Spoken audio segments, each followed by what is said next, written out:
하나님 아버지, 오늘도 저희들을 생명의 말씀으로 인도하심을 감사드립니다. 지혜와 계시의 영을 주시어 십자가의 사랑의 깊이를 알아가는 시간이 되게 하여 주옵소서. 예수님 이름으로 기도드리옵나이다. 아멘. 하나님 말씀 마태복음 10장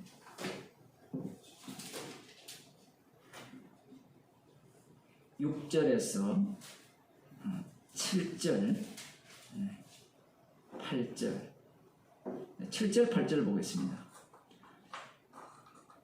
가면서 전파하여 말하되 천국이 가까웠다 하고 병든 자를 고치며 죽은 자를 살리며 문둥이를 깨끗하게 하며 귀신을 쫓아내되 너희가 거저 받았으니 거저 주어라. 아멘. 예수님께서 12 제자를 부르셔서 파송하시는 내용입니다. 이스라엘 집에 잃어버린 양에게로 가라고 말씀을 하셨죠. 지난 시간에 말씀드린 것처럼 이스라엘 집의 사람들은 제자들이 전하는 복음을 들을 수가 없습니다. 들을 기가 없어요. 더 중요한 것은 오늘 본문에서는 그러면 전하는 제자들은 아느냐라고 할 때는 제자들도 몰라요. 여기에서 예수님께서 이런 말씀을 합니다. 천국이 가까웠다 하고, 우리는 이방인이기 때문에 천국이라고 하면 우리가 상상하는 천국을 꿈을 꿉니다. 지금 성경을 우리가 읽고 이렇게 또 말씀을 듣고 그렇게 해도 천국을 생각 한번 해보세요라고 하면 어때요? 우리 줌으로 같이 들으시는 분들 천국을 한번 생각해 보세요. 아마 100이면 100이 극락일 거예요. 극락정토. 우리가 모르게 극락정토를 상상을 합니다. 극락정토가 그냥 만들어진 게 아니거든요. 나중에 이슬람이 생각하는 천국도 또 따로 있어요. 여호와 증인이 생각하는 천국도 있고요. 각 종교마다 천국에 대한 개념이 다 다른 것 같은데 따져 들어가 보면 비슷비슷하고요. 그 원천은 에덴 동산입니다. 왜 그러냐라고 하면 로마서에도 하나님을 알되라는 표현이 나오거든요. 안다라는 표현은 우리가 생각할 때 안다라는 의미가 아니에요. 흔히 전도를 위해서 이방인들도 하나님을 안다. 그래서 자연계시를 통하여도 하나님을 알아서 천국에 갈 수 있다. 그런 주장을 펼치는 신학이 있습니다. 우리가 듣기에는 이거 허무맹랑한 이야기인 것 같지만 성경에 하나님을 알되라는 표현이 나오기 때문에 그들도 하나님을 알 것이다. 그런 생각을 갖거든요. 그런데 그 하나님을 알되라는 그 의미는 어떤 의미인가 하면요. 모른다는 이야기예요. 그들이 나타내는 모든 것들은 우상으로 드러나죠. 이제 그 우상으로 드러나는 것이 이스라엘로 가면 그 하나님을 어떻게 압니까? 여호와 하나님으로 알죠. 놀라운 것은 그 여호와 하나님이 우상이 된다는 겁니다. 이방인에게서 유대인으로 가는 겁니다. 오늘날로 하면 한 걸음 더 들어가죠. 예수도 우상 되어버리죠. 십자가도 우상이 되고.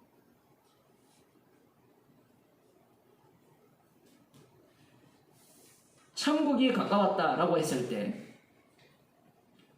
우리가 유대인이라면 천국관을 갖고 있어야 됩니다. 근데 이방인이죠. 이방인인 우리들이 예수님을 믿고 성경을 읽고 있을 때 구약에서 약속하는 천국은 어떤 천국이냐? 그 천국의 의미를 이스라엘 집 사람들은 알고 있어요. 천국이 가까웠다 했을 때 유대인들의 입장에서 천국은 메시아가 도래했다라는 의미입니다. 구약에서 약속한 다윗의 쉬에서 날 뿐, 이 다윗 왕으로 오시거든요. 다윗 왕의 기능을 다 담고 오신다, 이렇게 약속이 되기 때문에 그 메시아가 오시게 되면 천국이 이루어진다라는 겁니다. 그러면 그 천국은 어떤 천국이냐? 그 이사야를 한번 보겠습니다.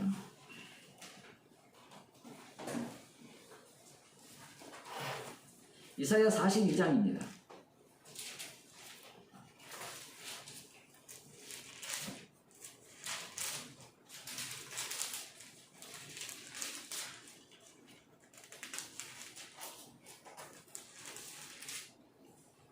예수님께서 고향에서 회당에서 가버나움 회당에서 이 본문을 인용하시면서 자기를 증거하셨는데 1절부터 보면 내가 붙드는 나의 종 내 마음에 기뻐하는 나의 택한 사람을 보라. 내가 나의 신을 그에게 주었은즉 그가 이방에 공의를 베풀리라. 그는 외치지 아니하며 목소리를 높이지 아니하며 그 소리로 거리에 들리게 아니하며 상한 갈대를 꺾지 아니하며 꺼져가는 등불을 끄지 아니하고 진리로 공의를 베풀 것이며 그는 쇠하지 아니하며 낙담하지 아니하고 세상에 공의를 세우기에 이르리니 섬들이 그 교훈을 앙망하리라. 이방인인 우리들이 이 본문을 읽으면 뭐 그냥 그렇구나 이래 들어가는데, 바벨론 포로에 사로잡혔다가 돌아와서 70일의 완성을 기다리는 메시아를 기다리는 그들에게는 이 말씀이 너무나 달콤한 말씀이에요. 그래서 기름 부은 자가 오시면 어떠한 세상이 펼쳐질 거냐라고 할 때 그 뒷부분에 보면 그 18절입니다. 뭐 앞부분도 그렇게 나오지만 18절부터 보면 너희 기머거리들아 들어라. 너희 소경들아 밝히보라. 소경이 누구냐? 내 종이 아니냐? 누가 나의 보내는 나의 사자같이 기머거리겠느냐? 누가 나와 친한 자같이 소경이겠느냐? 누가 여호와의 종같이 소경이겠느냐? 네가 많은 것을 볼지라도 유의치 아니하며 귀는 밝을지라도 듣지 아니하는도다. 여호와께서 자기의 의로우심을 인하여 기쁨으로 그 교훈을 크게 하며 존귀케 하려 하셨으나 이 백성이 도적 맞으며 탈취를 당하며 다 불 속에 잡히며 옥에 갇히도다. 노략을 당하되 구할 자가 없고 탈취를 당하되 도로주라 할 자가 없도다. 이사야 선지자를 보내어서 그들의 눈을 가리우게 하고 귀를 닫히게 했죠. 하나님께서 그들에게 복음을 전했을 때, 선지자를 통해 하나님의 말씀을 전했을 때 그들의 눈은 소경이고 그들의 귀는 기머거리로 그렇게 드러났습니다. 그런데 메시아가 오게 되면 이 메시아가 어떤 길로 인도할 것이냐라는 겁니다. 눈을 뜨게 하고 저는 자를 걷게 하고 기머거리를 듣게 한다는 거예요.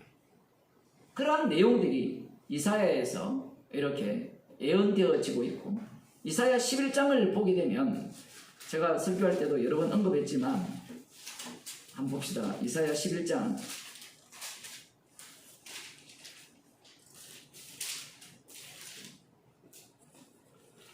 6절에 보면 1절에 보면 이새의 줄기에 산삭이 나며 그 뿌리에서 한 가지가 나서 결실할 것이요, 이렇게 나오면서 6절 그때 이리가 어린 양과 함께 거하며 표범이 어린 염소와 함께 누우며 송아지와 어린 사자와 살찐 짐승이 함께 있어 어린아이에게 끌리며 암소와 곰이 함께 먹으며 그것들의 새끼가 함께 엎드리며 사자가 소처럼 풀을 먹을 것이며 젖먹는 아이가 독사의 구멍에서 장난하며 젖된 어린아이가 독사의 굴에 손을 넣을 것이라.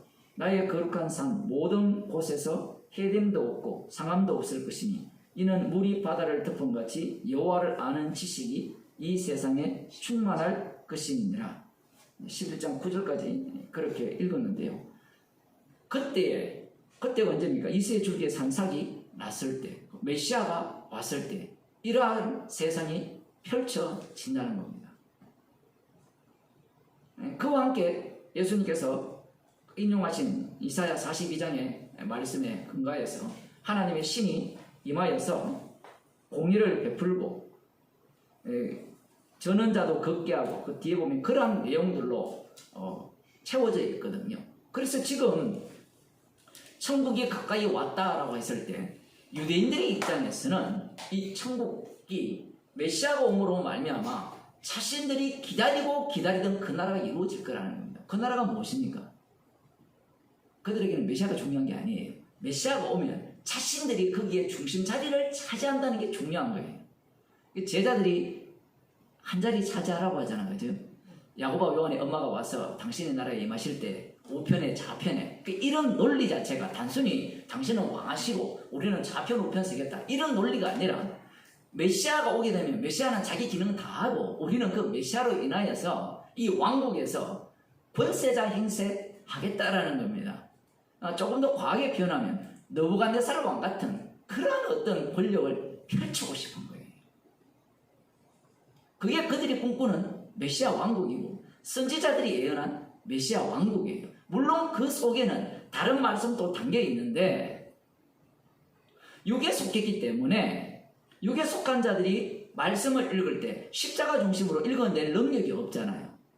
그러면 무엇 중심으로 읽어냅니까? 육 중심으로 읽어내죠. 육의 중심은 나잖아요. 내 몸 중심으로 읽어내는 겁니다.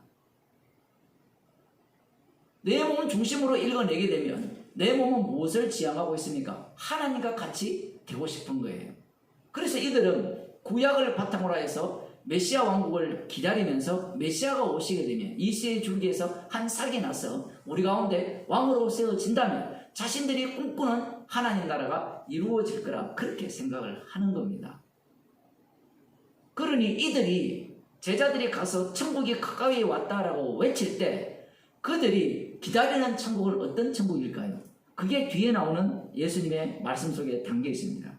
병든 자를 고치며 죽은 자를 살리며 문둥이를 깨끗하게 하며 귀신을 쫓아내래. 이 얘기예요.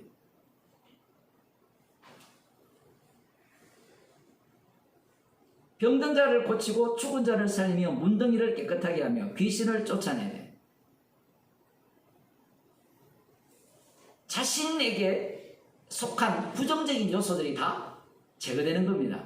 이러한 일들은 사실은 예수님도 앞서서 다 하신 내용이죠. 9장 35절을 보면 예수께서 모든 성과 촌에 두루다니사 저희 회당에서 가르치시며 천국 복음을 전파하시며 모든 병과 모든 약한 것을 고치시니라. 천국 복음을 전하면서 모든 병과 모든 약한 것을 고치신 그 능력을 이 12 제자들에게 똑같이 주면서 천국이 가까이 왔다라고 전하라는 겁니다. 그러니 이 제자들이 복음을 전하고 외칠 때 하는 그 모든 일들은 예수님이 하신 일과 동일한 일이 되는 거예요. 그리고 예수님이 하신 일이 어떤 일이냐라고 할 때는 십자가로 다 이루신 일, 달리 말하면 십자가가 이 땅에서 세워졌다는 것은 이 세상은 심판이라는 겁니다. 어느 누구도 구원받을 자격이 없다라는 거예요. 그러면 왜 구원받을 자격이 없느냐라고 할 때는 그들은 모두가 다 그 아비를 마귀로 두고 있는 마태복음 4장에 나오는 마귀가 예수님을 시험하는 그러한 하나님 아들을 기다리고 원하고 있었다라는 거예요. 그래서 모든 병과 모든 약한 것, 귀신을 쫓아내고 죽은 자를 살릴 때 사람들이 드디어 하나님 나라가 왔다라고 생각하는 거예요. 그래서 마귀가 예수님을 시험할 때 네가 하나님의 아들이면 돌로 떡덩이를 만들고 성전 꼭대기에서 뛰어내려서 10편 73편이니까 8편 말씀처럼 예언된 대로 네 발이 하나도 다치지 않도록 천사들이 바칠 걸 그런 것들을 보여달라는 겁니다.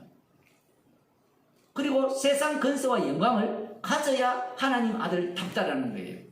지금 메시아 왕국을 기다리는 천국을 기다리는 이들이 꿈꾸는 세상이 마귀가 지금 하나님 아들이면 이렇게 하라 라고 했을 때 이런 것들을 소유하지 않으면 너는 하나님의 아들이 아니라는 얘기거든요. 그걸 유대인들에게 갖고 오면 어떻게 되느냐라고 할 때는 유대인들이 하나님 아들이죠. 그 하나님의 아들들이 꿈꾸는 하나님의 아들다움은 바로 이것이다 라고 마귀가 지금 예수님을 시험할 때 다 알려준 거예요. 주님께서 다 노출하라니까 다 노출한 겁니다.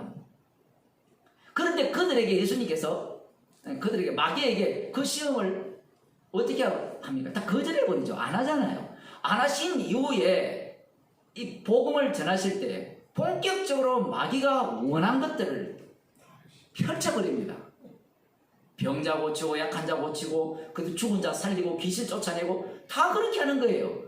그러니 사람들이 야 진짜 이 예수님은 메시아다, 하나님의 아들답다, 그러한 생각을 갖게 되는 겁니다. 이렇게 되면 천국이 가까웠다라고 외치면서 이러한 능력을 행하게 되면 사람들이 어떤 천국을 생각해요? 방금 얘기했던 병자 없고, 성경에도 나오거든요. 눈물 없고 슬픔 없고 근심 없고. 근데 그 얘기는요, 극락 세상에도 다 똑같아요. 눈물 없고 슬픔 없고 근심 없고, 마귀의 시험이 없고, 또 어떤 게 있어요? 황금길. 황금길하면 극락 정토잖아요. 황금으로 쫙 펼쳐져 있고, 거기에 연못이 있는데 연못 밑에는 모래가 전부 황금 바닥이고. 그런데 어떻게 살아요, 여러분? 이 시멘 바닥에 사는 것도 힘든데 지금. 천지가 금이면 금이 뭐가 귀합니까? 근데 다 그렇게 이 세상과 이 세상의 귀한 것들을 갖고 천국을 갖다 붙이는 거예요. 그럼 성경은 안 그러냐? 성경도 그래요. 거기에는 영생이 있고 기쁨이 있고 슬픔이 없고, 심지어는 불교는 재밌는 게 이런 천국 교리가 있거든요. 이 극락정토에는 남자뿐이에요. 극락정토 가는 과정에서 여자가 다 남자로 바뀌는 겁니다. 성경과 막 비슷하죠. 비슷하고 막 똑같아져야 돼요. 왜냐하면 인간의 마음속에 하나님을 안다는 게 담겨있기 때문이에요. 그런데 초점을 못 맞춰요. 이 카메라에 있으면 초점을 맞추면 이 사람이 있는 곳으로 맞춰야 되는데, 맞추는 곳이 사람 없는 곳으로 엉뚱한 데로 맞춰요. 사실이라고 합니까? 초점을 못 맞춰요. 그게 이 악마에게 둘러싸인 악마의 종으로 살아가는 인간의 모습이에요. 천국의 모양이 이방신을 믿는 자들이 생각하는 것과 별반 다르지 않습니다. 그래서 어떤 목사들은 성경에 나오는 천국과 이 이방 나라의 천국을 성경을 갖고 비교해요. 그 백날 비교해도요, 비유기 때문에 똑같아요. 결국 누구 살기 좋은 나라예요? 내가 살기 좋은 천국이에요. 그러니까 네가 가는 천국은 그건 가짜니까 내가 가는 이 성경에 의한 천국으로 오라고 요청을 하는 거거든요. 근데 그러한 천국 사상을 가장 앞장서서 상상한 게 아니라 말씀에 있는 거였죠. 말씀에 근거하고 믿고 기다린 자들이 유대인들이에요. 그들에게 제자들이 가서 죽은 자 살리고 귀신을 쫓아내고 병자를 고쳤을 때 사람들이 따를까요, 안 따를까요? 따른다는 내용은 성경에 안 나오죠. 예수님을 다 따랐잖아요. 그 내용을 다 생략을 해놓습니다. 물론 이후에도 사도행전에 잠시 반짝 보입니다. 우리가 다음에 살펴볼 이번 주일날 볼지 모르겠지만 에베소서에서도 사람들이 난리법석을 떨고, 이전에 그 사도행전 앞부분에 보더라도 사람들이 몰려들죠. 몰려들어야 되죠. 몰려들면서 그들이 악마의 자녀임을 노골적으로 드러내야 됩니다. 그러면 목사님, 제자들에게 이러한 어떤 권능을 주시고 보내실 때 진짜 복음을 갖고 전하도록 보내면 안 됩니까? 라고 우리는 또 생각을 할 수가 있거든요. 그런데 그렇게 보낸다고 믿어요? 사도 바울이 나중에 이제 이 계시가 거의 완성된 시점에서 사도 바울이 십자가 외에는 잘할 것이 없다라고 결론을 내려버리죠. 십자가 이야기하니까 어떤 일이 발생합니까? 다 떠나갔잖아요.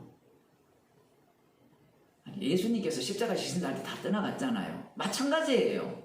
십자가 이야기하면 사람들이 떠나가요. 왜냐하면 십자가는 나에게 유익되는 것이 아니기 때문에 그래요.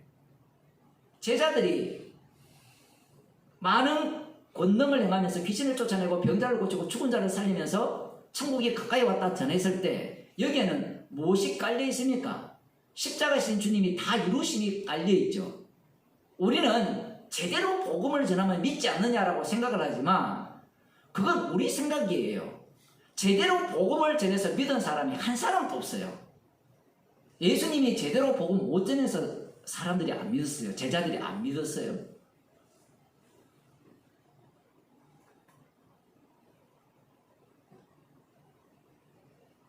제대로 복음 전한다고 믿을 수 있는 그런 능력이 인간들에게는 없습니다. 그러면 제자들에게 왜 이런 모습으로 권능을 주면서 천국이 가까이 왔다라고 이렇게 복음을 전하게 하느냐라고 할 때는 그들의 본색을 다 드러내야 되는 거예요. 나중에는 이것이 병자 고치는 것과 뭐 귀신 쫓아내는 것 이것도 미는 사람이 있지만 다른 요소들이 여기에 또 가미가 되는 겁니다.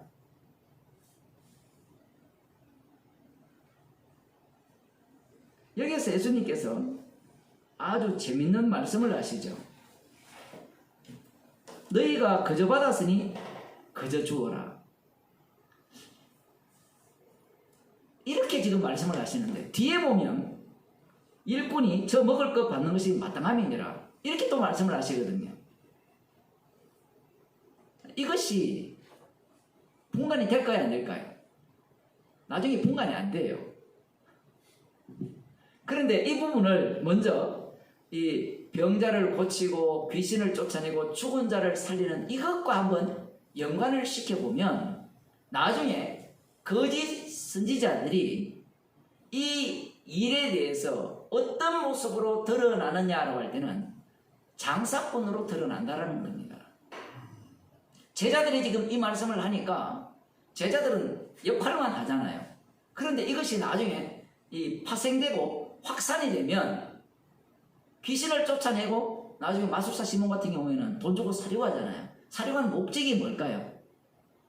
자기가 돈 주고 샀으니까 그 다음 이게 돈이 더 된다는 논리거든요. 그러한 자들이 일어난다는 겁니다. 거저 받았으니 거저 주라. 이 속에는 두 가지가 동시에 깔려있죠. 이 복음을 전함으로 말미암아 나타나는 그 현상들이 있잖아요. 나중에 보면 사도행전 같은 경우는 병자도 낫고 죽은 자도 살리고 이런 일들이 있잖아요. 이걸 갖고 돈으로 환산하는 그 돈벌이하는 수단으로 바꾸는 자들이 있다라는 얘기입니다. 이것이 조금 더 들어가면 어디까지 들어가요? 복음을 이용해서 능력 이걸 제외하더라도 확 뛰어넘어서 십자가 복음을 전해가지고 돈벌이하는 자들도 있다라는 이야기예요. 그러면 우리는 이 말씀을 갖고 거저 받았으니 거저 줘야 된다라고 말씀을 하시니까 목사들이나 복음을 전할 때 자, 우리가 이 말씀대로 거저 받았으니 거저 줍시다. 그렇게 해야 됩니다. 라고 하는 사람들은요, 다 돈 장사하는 사람들이에요. 왜 그래요? 십자가 이야기하지 않습니다. 그런 사람들. 주님께서 은혜를 주셨습니다. 저는 돈을 사랑하지 않습니다. 저는 정말 주님을 사랑합니다. 십자가가 어디 나와요? 이 말씀은 예수님께서 지금 여기에는 누가 또 들어가 있죠? 가룟 유다죠. 가룟 유다도 이 속에 지금 담겨 있거든요. 가룟 유다도 이 말씀 속에 해당됩니까? 안 해당됩니까? 해당되는데 갈라지죠. 갈라지는데 11제자와 가룟 유다가 동시에 갈라지는 것이 아니라 둘 다 어떤 자로 모여집니까?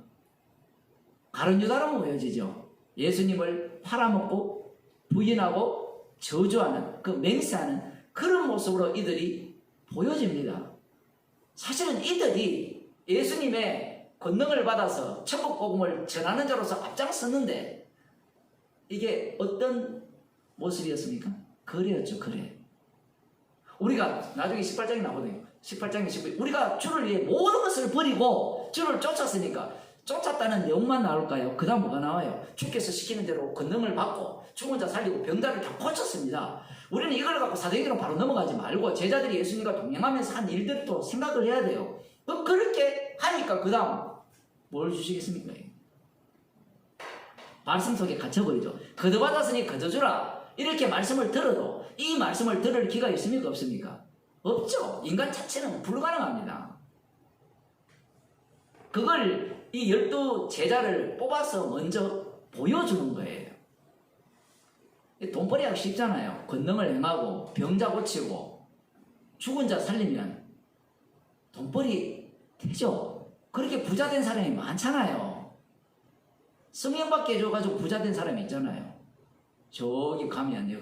저기 가면 국회의사당 있는 그 동네에 가면 그 성령받게 와서 돈 번 거 아니에요? 인간의 심리가 그러거든요. 방언하고 싶다고 안 되잖아요. 그러면 거래를 해요. 돈을 내고 돈만 냅니까? 정성을 다하죠. 그 다음 비법을 알려주세요. 이 비법 이야기하니까 재밌는 말이 떠오르는데, 이 복음 전하는 사람은 처음부터 복음 다 이야기 다 해버리거든요. 결론을 다 이야기해요. 복음에는 복음 자체가 비밀이기 때문에 뭔가 숨길 게 없어요. 그런데 이 이단들의 특징은 꼭 비밀이 있어요. 우리 교회 오면 알려줍니다. 우리 교회 와서 알 길이 없어요. 성령께서 깨닫게 하기 때문에. 그래도 목사님 복음 전하는 교회로 가야 깨닫지 않습니까? 이게 함정이죠. 성령을 멸시하는 겁니다. 그러면 또 반대쪽에서는 그러면 복음을 안 들어도 되지 않습니까? 이것도 성령을 멸시하는 거죠. 그 주님이 일하심을 완전히 사람 일로 다 바꾸는 거예요. 그 비밀이 있는 것처럼. 그런 교회 가면요, 정답을 안 알려줘요. 계속 뭔가를 이렇게 미진하게 남겨둡니다. 그 다음 피라미드 구조처럼 계속 올라가요. 마지막에는 누구를 배웁니까? 이만희를 배웠고, 문수명을 배웠고, 독생녀를 배웠고, 정명석을 배웠고, 교주를 다 뵀거든요. 근데 이 과정들이 다 기존 교회에 다 담겨 있어요. 일반 교회가 다 조그만 크면 다 그렇게 되거든요. 목사님하고 악수하면 하고, 우리 담임 목사님한테 안수받는 게 소원이에요. 뭔가 있는가 싶어가지고. 뭔가 없거든요. 아무것도 없습니다. 근데 인간들은 그런 걸 생각하거든요. 지금 제자들에게 이런 권능을 주니까 제자들이 마치 자기가 뭔가 된 걸로 생각하죠. 된 걸로 생각하니까 뭔가를 받으려고 할 거 아니에요. 지금 예수님께서 그들에게 받을 마음, 그저 받았으니 그저 주라는 이 말씀을 하시는 이유가 뭐예요? 너희들은 그저 받아도 절대로 그저 안 준다 이야기예요. 그리고 이 말씀은 제자들과 상관없습니까? 제자들 본인들과는 상관없는데 그 죄인을 통해서 이 말씀을 이루어내게 해버리죠.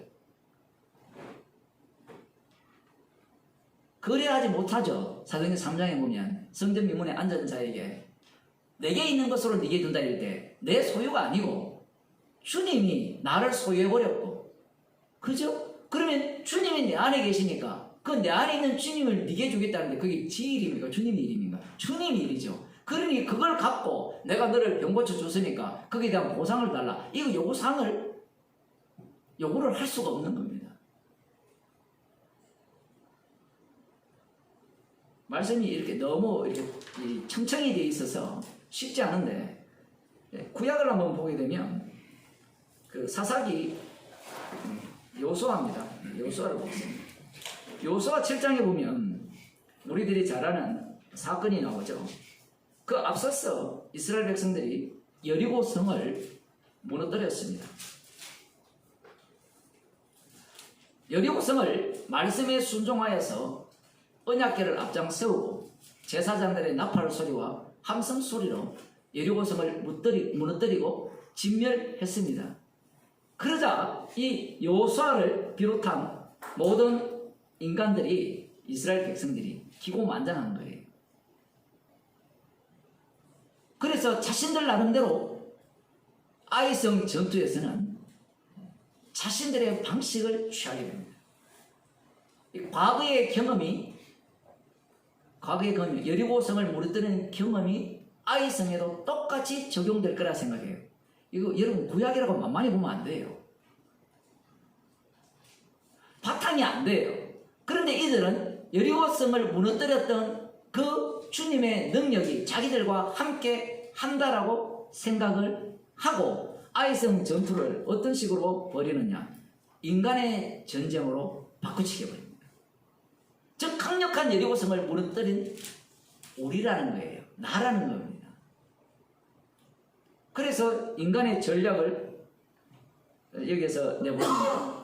요수아가 여리고에서 사람을 베델 동편 베다인 곁에 있는 아이로 보내며 그들에게 일러 가로되 올라가서 그 땅을 정탐하라 하며 그 사람들이 올라가서 아이를 정탐하고 요수아에게로 돌아와서 그에게 이르되 백성을 다 올라가게 말고 2, 3천 명만 올라가서 아이를 치게 하소서. 그들은 소순이 모든 백성을 거리로 보내어 수고롭게 맞서삼으로 백성 중 3,000명 중 거리로 올라갔다가 아이 사람 앞에서 도망하니. 여호수아도 이 정탐꾼들의 생각과 일치하죠. 우리 같으면 여호수아만은 다를 것이다 이렇게 생각을 하는데 희한하죠. 정탐꾼의 반응대로 자, 이 3,000명만 올라가서 쳐도 충분합니다. 그 여호수아의 눈에도 그렇게 보였습니다. 그런데 막상 치러 올라갔는데 누가 이깁니까? 아이 쓴 사람들이 이기고 이스라엘 백성들이 패하게 되죠. 여기 보면 그들의 36인쯤 죽이고 성문 앞에서부터 스바림까지 쫓아와서 내려가는 비탈에서 쳤으므로 백성의 마음이 녹아 물같이 된지라. 우리는 여기에서 이런 생각을 먼저 합니다. 아간을 먼저 떠올리죠. 아간 때문에 졌다. 아간 때문에 진 게 아니라 그 아간 한 사람의 그 모습이 누구를 대표하느냐라고 할 때는 여리고성 전투를 목격한 이스라엘 전체를 대표하고 있는 겁니다. 전쟁은 여호와의 전쟁이죠. 나의 전쟁이 아닙니다. 여호와의 전쟁은 어떤 전쟁도 쉬운 전쟁이 없죠. 여호와께서 함께 하시지 않으면 한 사람도 못 이겨요. 골리앗 한 사람도 못 이기게 되어 있어요. 여호와께서 함께 하시면 소년 다윗이 골리앗을 이기게 되죠. 그것이 여호와 전쟁의 특징입니다. 사람의 많고 적음의 차이가 아니에요. 이스라엘 백성의 수가 100만 대군이라도 상대가 1,000명밖에 없더라도 사람의 전쟁으로 덤벼들면 이깁니까 집니까? 무조건 지게 돼 있어요. 근데 우리는 그런 생각 안 하잖아요. 우리라고 해서 죄송합니다. 저만 그런가요? 저거는 주님이 안 도와줘도 제가 할 수 있습니다. 밥 정도는 제가 먹을 수 있습니다. 그런데 한 달에 한 1억 버는 거는 제가 못합니다. 주님 도와줬어요. 이게 우리들의 논리 아니에요? 암은 주님이 고쳐주셔야 되는데 예? 오늘 수요 예배 오는데 발걸음은 제가 알아서 가겠습니다. 좀 기다리세요. 줌으로 제가 들어오겠는데 그거는 제가 할 수 있어요. 주님 제가 주일날 교회 가는 건 좀 머리가 그거는 주님이 좀 도와주세요. 이런 논리가 인간이 갖고 있는 논리예요. 이 여리고성 다음에 그 아이성 전투의 이 모습이 남의 모습이 아니고 이 말씀이 우리 가운데 있다는 것은 우리가 똑같이 그들과 다르지 않다는 거예요. 그러면 지금 성도는 어떤 위치에 있어요? 성도는 십자가로 승리한 전쟁 속에 합류한 자들이죠. 그러면 승리한 것을 목격하는 자들이잖아요. 그럼 이 전쟁이 어떤 전쟁이어야 됩니까? 나의 전쟁이 아니죠. 그럼 피만 자랑하는 전쟁이 돼야 되잖아요. 그저 받았으니 거두주라. 이 논리는 너희들이 지금 주님의 일에 참여한 모습이 어떠한 형편과 상황에 놓여 있는가에 대한 말씀이에요. 제자들이 성령을 받고 난 뒤에 주님께서 십자가로 승리한 그 성령을 그들에게 부어주셨잖아요. 그러니 그들은 주님의 일에 참여한 자예요. 여기에는 나의 이익과 나의 유익을 구할 그러한 어떤 요소들이 전혀 담겨있지 않다는 얘기입니다. 다시 여기로 돌아가 보면 결국 아이성 전투에서 실패를 했는데 여호수아가 하나님께 무릎을 꿇고 이렇게 기도를 하는데 13절에 보면 너는 일어나서 백성을 성결케 하여 이르기를 너희는 스스로 성결케 하여 내일을 기다리라. 이스라엘의 하나님 여호와의 말씀에 이스라엘아 너희 중에 바친 물건이 있나니 네가 그 바친 물건을 너희 중에서 제하기 전에는 너의 대적을 당치 못하리라. 11절에 보면요 이스라엘이 범죄하여 내가 그들에게 명한 나의 언약을 어기었나니 곧 그들이 바친 물건을 취하고 도적하고 사기하여 자기 기구 가운데 두었느니라. 그러므로 이스라엘 자손들이 자기 대적을 능히 당치 못하고 그 앞에서 돌아섰나니 이는 자기도 바친 것이 됨이라. 하나님 말씀이 되게 어려운데 이 여리고 백성들 자체 그리고 거기에 있는 모든 것들을 진멸하라는 것은 하나님께 바쳐라는 거거든요. 바쳐라는 것은 진멸하라는 명령이에요. 그런데 이스라엘 백성 중에 바쳐야 할 물건을 본인이 취해버렸어요. 본인이 취했으니까 본인도 어떻게 바뀌느냐라고 하면 이스라엘 백성인데 어디로 편입됩니까? 여리고 백성으로 편입되어서 하나님께 바쳐져서 진멸할 대상으로 편입됐다는 이야기입니다. 이걸 누구와 비교할 수 있는가 하면 앞서 기생 라합과 비교할 수 있는 거예요. 비록 기생 라합은 여리고성 사람이지만 정탐꾼을 숨겨줌으로 말미암아 어디로 편입됩니까? 이스라엘 백성으로 돌아버리죠. 이와 달리 아간은 혈통적으로 이스라엘 백성이고 광야를 겪어왔거든요. 출애굽 세대는 아니지만 광야를 겪어왔고 요단강을 건너왔지만 하나님의 말씀에 불순종하여서 바쳐야 할 물건을 훔침으로 말미암아 거기에 합류되어서 진멸당할 대상이 되었다는 겁니다. 그런데 진멸당할 대상이 어디 속에 들어와 있어요? 이스라엘 백성 가운데 들어와 있죠. 그러면 누가 진멸당해야 됩니까? 이스라엘 백성도 진멸해서 피할 길이 없다라는 거예요. 그래서 앞서서 36명이 먼저 진멸당한 겁니다. 우리는 36명은 억울하다 생각하지만 앞서 제가 그런 말씀을 드렸죠. 이들의 전쟁 방식을 보세요. 여호수아도 여호와 이름의 전쟁 방식을 완전히 사람의 전쟁 방식으로 바꿔버렸죠. 이 사고 자체가 아간의 사고방식이라는 겁니다. 아간을 대표해서 뽑아내어서 지금 이스라엘의 현 상황이 어떤 상황인가를 보여주는 겁니다. 이것은 단순히 여기에서만 국한되는 것이 아니라 광야에서 만나를 매일 내렸잖아요. 이후에 약속의 땅의 전쟁도 똑같습니다. 우리 같으면 여리고성 다음에 아이성은 좀 이렇게 순조롭게 들어갈 것 같은데 여리고성 딱 끝나자마자 하나님께서 이스라엘 백성을 진멸하는 상황이 발생한 거예요. 자, 여기에서 이 아간의 문제 아니면 이스라엘 백성이나 여호수아의 문제가 무엇이냐라고 할 때는 이 전쟁은 누구의 전쟁입니까? 여호와 이름의 전쟁이죠. 여호와 이름의 전쟁이라는 것은 자신들의 전쟁이 아니고 언약궤가 앞장섰다는 것은 희생물이 있는 자와 없는 자와의 전쟁입니다. 이들은 죄용서 받은 자죠. 죄용서 받았다는 것은 자기들은 죽은 자라는 거예요. 그런데 저쪽은 뭐가 없어요? 언약궤가 없죠. 그러면 저들은 죄용서가 없는 자니까 저들은 산 자죠. 죽은 자와 산 자의 싸우면 누가 이깁니까? 죽은 자가 이기죠. 요즘 영화에는 죽은 자와 산 자 싸우면 산 자가 이겨요.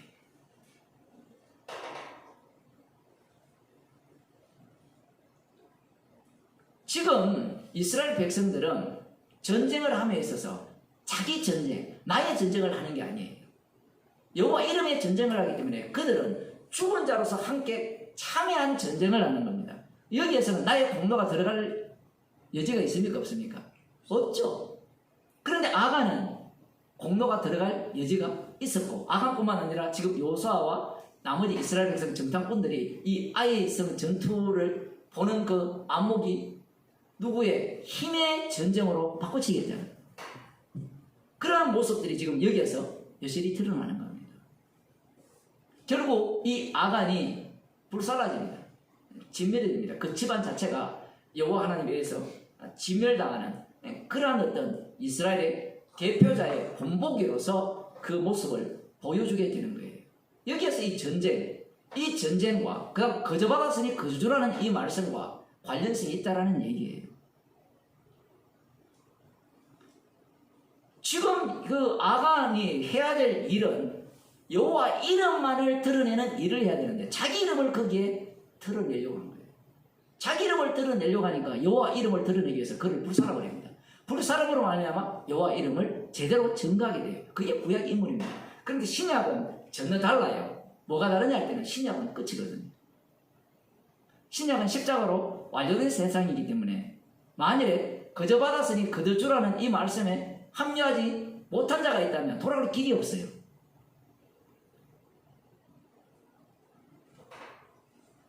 성령을 받지 못했기 때문에 거저 받았으니 거저 주라는 이 말씀에 해당 사항이 없죠.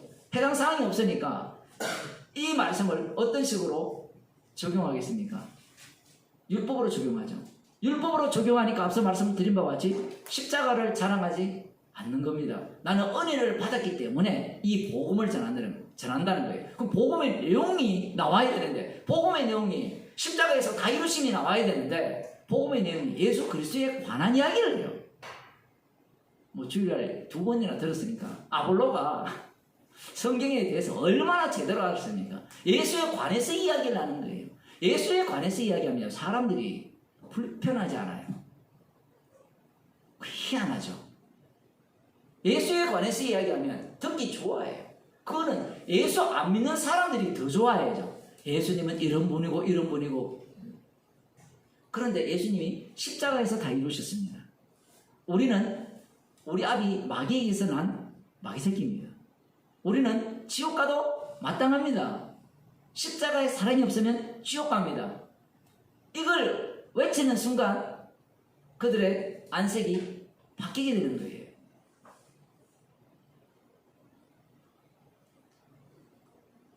받은 게 있어야 그저 주죠. 제자들은 지금 이 중간 과정에 있다고 표현해야 될까요? 두 가지를 동시에 보여줄, 육에 속한 자의 모습도 보여주고 성령을 받았을 때의 모습도 동시에 보여주는 겁니다. 가룟 유다도 거기에 들어가고요. 은혜로 선물을 받은 자만이 거저 줄 수 있어요. 그럼 뭘 줍니까?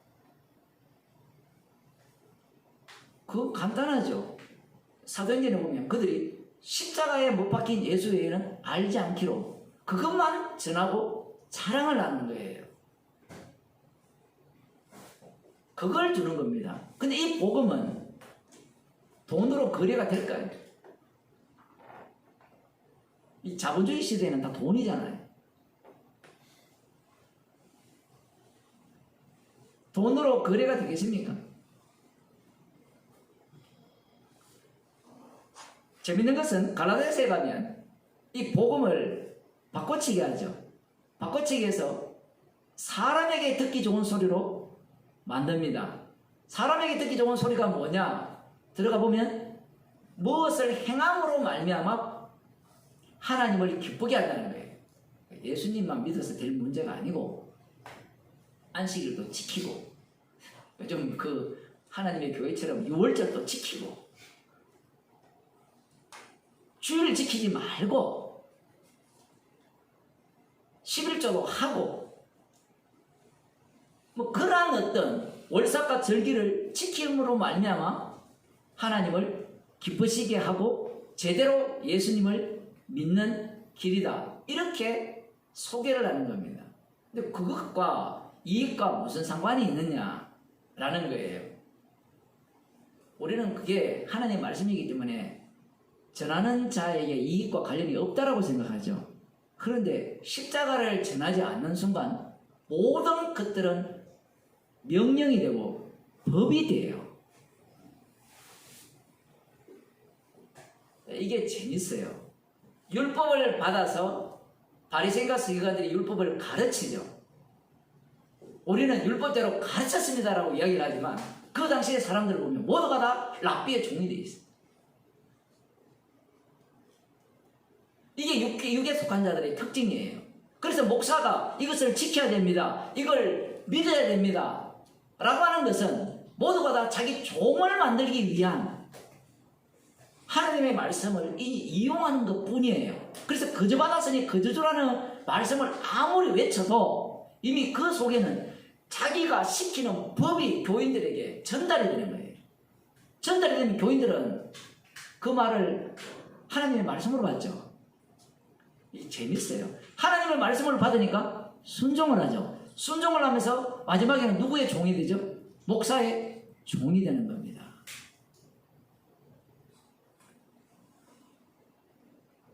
교회가 다 이런 모습을 띠고 있어요. 십자가를 전하지 않으면 거저 받았으니 거저 주라는 이 말씀에 걸려들어서 모두가 다 어떤 자리로 들어가야 됩니까? 전부 다 거래예요, 거래. 그러면 목사만 거래하느냐? 아니, 교인들도 거래하죠. 내가 조선이 내 나라는 거예요. 그저 받은 게 없는 거예요. 서로가 서로에게.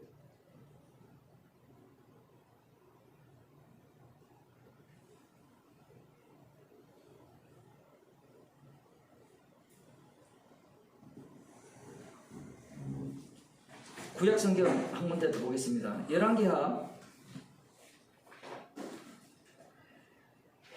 5장을 보면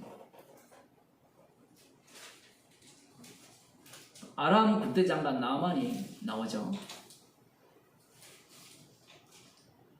그 엘리사가 이 나아만의 문둥병을 고쳐줍니다. 물론 엘리사가 고쳐준 건 아닌데 주께서 그렇게 고치셨습니다. 예수님의 말씀에 하면 당시에 이 북이스라엘 남유다도 포함될 수 있는데 수많은 문둥병자가 있었는데 이방인 아람 사람 나아만만 고침을 받았다는 거예요. 그러면 나아만만 고침을 받았다는 것은 이스라엘에 대한 심판이거든요. 지금 이 형국이 어떤 형국이냐라고 할 때는 어떤 문둥병자도 고침을 못 받는데 이방인 남아만 고침을 받았다는, 이쪽에 와서 고침을 받았다는 것은 강제로 끌고 온 거예요. 강제로 이스라엘 끌고 와서 분명히 이스라엘 땅이라는 것은 약속의 땅인데 그 속에 있는 이방 문둥병자가 고침을 받아야 되는데 아무도 고침을 못 받았거든요. 그러면 이방인이 고침을 받았다는 것은 이 땅 자체가 어떤 상태다라고 하면 거의 문둥병자 상태라는 거예요. 물론 전신이 하얀 문둥병자는 아니고 주님의 심판을 받아야 하는 그러한 상태라는 겁니다. 달리 말하면 심판의 상태라는 거예요. 이 상황을 목격한 자들은 뭘 어떻게 해야 돼요? 자, 이제 우리는 죽어 마땅하구나. 주님의 긍휼이 없으면 살 길이 없구나. 이런 태도를 취해야 되는데 이 엘리사의 종 게하시가 어떻게 행동을 취합니까? 이 아람 장군, 군대 장관, 이 나만 같은 경우에는 살해를 하려고 합니다. 병을 고쳐줬으니까 감사하죠. 이것이 인간의 도리죠. 그래요, 안 그래요? 인간의 도리, 우리 좋아하잖아요. 인간의 도리. 인간의 도리 안 하면요, 사람들이 다 삐져요. 복음을 알아도요, 인간 도리 안 하면 삐져요. 인간이 얼마나 악마적인지 아시겠죠? 복음 이야기 했다가 인간 도리 안 하면 삐져가지고 복음도 날려버립니다. 그래서 고맙습니다. 감사합니다. 잘해야 돼요. 오죽하면 칭찬하시다가 나오고 있어요. 칭찬은 뭐 고리도 춤추게 한다는데 세상 자체가 이 십자가 그 복음의 세계를 그 인간의 세계로 다 바꾸치게 하는 겁니다. 살해한다고 하니까 그건 당연하잖아요. 우리 같으면 당연히 받겠죠. 여러분 같으면 안 받겠어요? 받죠. 근데 엘리야는 하나님의 신이 임한 사람이잖아요. 그래서 엘리야는 거절하죠.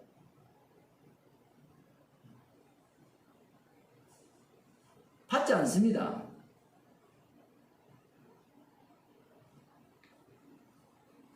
그런데 그 옆에 있던 게하시가 엘리사와 함께한 사람이었잖아요. 그럼 눈으로 다 봤잖아요. 그럼 말씀을 안 들었겠어요? 여러분 이게 좀 궁금하지 않습니까? 옆에서 계속 같이 따라다니는데 복음을 이해 못해. 여기만 있는 게 아니고 다른 유다도 있잖아요. 3년 동안 같이 따라다니거든요. 나는 안 그럴 거라. 나는 무슨 보장을 해요. 사람들이 그런 이야기 하거든요. 나 복음 열심히 들었으니까 나는 가룟 유다처럼 안 그럴 거라. 이게 수상한 거예요. 제가 가룟 유다입니다. 이러면 감사한데 사람들은 그렇게 생각하지 않거든요. 게하시를 옆에 둬가지고 그 역할을 하게 하는데 게하시가 내가 반드시 사례를 바꿔야 말겠어. 꼭 옛날에 그 선전에 치토스 꼭 바꿔야 말겠어. 그거 똑같은 거거든요. 왜 받아야 되겠다고 생각합니까? 내가 지금 엘리사 밑에서 그 시종으로 뼈 빠지게 일하는데 돌아오는 게 하나도 없는 거예요.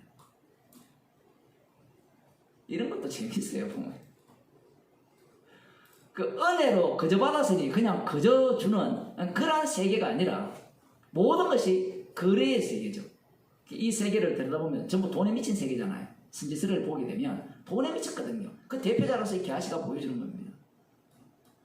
그러자 엘리사가 뭐랍니까? 지금이 그것을 받을 때냐 이 얘기예요. 지금 아람 군대장과 나만이 이곳에 와서 고침을 받았다는 것은 이스라엘 형편 자체가 심판이라는 이야기거든요. 그렇지 않아도 그 당시에 뭐 거짓 선지자나 제사장이나 모두가 다 돈으로 먹고 사는 자들이었잖아요. 율법을 가르쳐서 돈벌이 수단으로 하고 예언해서 돈벌이하고 다 그 세계거든요. 그것을 지금 게하시가 앞장서서 보여주는 겁니다.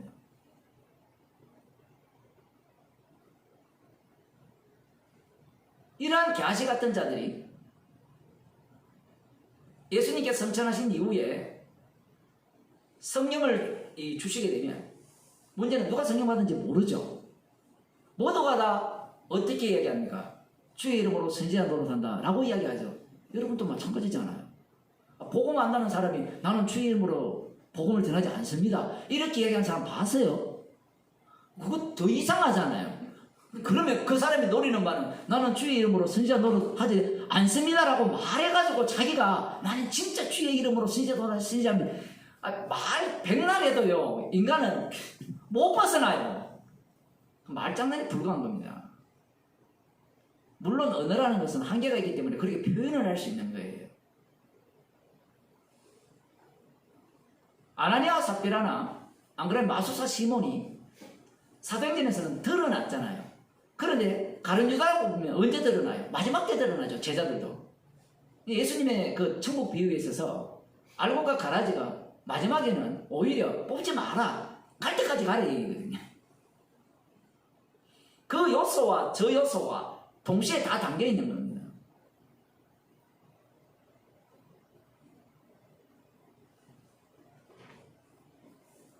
거저 받았으니 거저 주라는 말씀은 누구에게만 해당되느냐라고 할 때는 11제자, 끝까지 사랑한 제자들에게만 해당되는 말씀이에요. 놀랍게도 이 말씀은 누구를 피해갑니까? 가룟 유다를 제외시켜버립니다. 그러면서 무엇을 여기에서 확 드러내느냐라고 할 때는 십자가의 피능력을 여기에서 드러내는 거예요. 그럼 십자가의 피능력이 드러나려면 두 가지 요소가 나와야 되죠. 거저 받았으니 거저 주는 복음 전파자와 사도 바울처럼, 그죠? 이와 달리 거저 받았으니 거저 주라는 말씀을 이야기하면서도 그렇게 하니까 나에게 내놓아라는 자들, 그들이 드러나겠죠. 이건 제가 너무 들어간 거고, 그와 달리 이 복음이라는 걸 이용해서 복음을 변개하는 거죠. 변개하는 자들도 있고 복음을 이용하는 자들도 있고 돈번대로 돈벌이로 쓰는 겁니다. 사실 돈벌이가 되면 다 복음을 변개한 거예요. 자세히 들어보면 내용은 맞는 이야기를 하는 것 같은데 지도 모르죠. 발람 선지자처럼 하나님 시키는 대로 막 외치는데 마음은 어디가 있어요? 콩밭대가 있거든요. 뇌물에 가 있어요. 뇌물. 결국은 마지막에는 뇌물 받고 이스라엘을 우상숭배 가운데로 몰아넣는데 성공을 하거든요. 지도 몰라요. 그러한 두 부류로 갈라지면서 십자가의 완료성을 이 땅에 드러내는 자기 백성, 자기 정인들을 주께서 친히 세우시는 겁니다. 기도하시겠습니다. 하나님 아버지,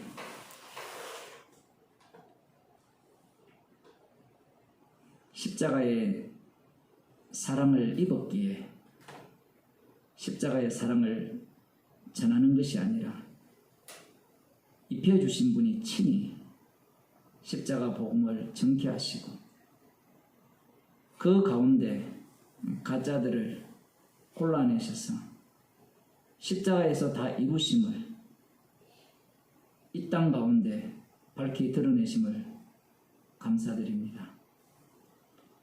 우리가 복음을 전함으로 말미암아 우리 개인이 꿈꾸고 소망하는 그러한 천국들이 무너지게 하시고 십자가로 세우신 십자가 안에 만들어진 그 천국 속에서 감사하며 살아가는 주의 백성이 되게 하여 주옵소서. 예수님 이름으로 기도드리옵나이다. 수고하셨습니다.